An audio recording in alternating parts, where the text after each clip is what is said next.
രഞ്ജി ട്രോഫിയിൽ കേരളത്തിന്റെ പ്രതീക്ഷകൾ അസ്തമിച്ചുവെങ്കിലും ഛത്തീസ്ഗഡുമായുള്ള മത്സരം ഇന്ന് ആരംഭിച്ചിരുന്നു. അതിൽ ആദ്യം ബാറ്റിംഗ് ആരംഭിച്ച കേരളം ആദ്യ ദിനം കളി നിർത്തുമ്പോൾ 74 ഓവറിൽ 4 വിക്കറ്റ് നഷ്ടത്തിൽ 219 റൺസ് എടുത്തിട്ടുണ്ട്.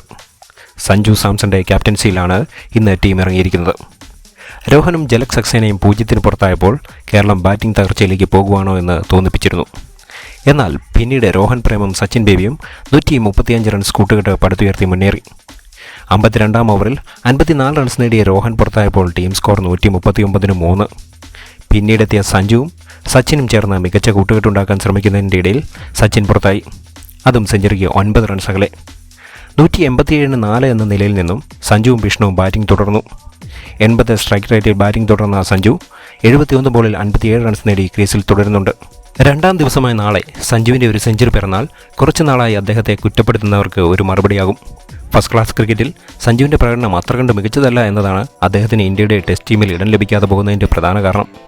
ഇന്ന് കളി അവസാനിക്കുമ്പോൾ കേരളം 219-4 എന്ന നിലയിലാണ്. നാളെ ഒരു 200 റൺസ് കൂടി സ്കോർ ബോർഡിൽ കൂട്ടിച്ചേർക്കാൻ കഴിഞ്ഞാൽ കേരളത്തിന് ഛത്തീസ്ഗഡിൻ്റെ മേൽ മേധാവിത്വം സ്ഥാപിക്കാൻ കഴിയും.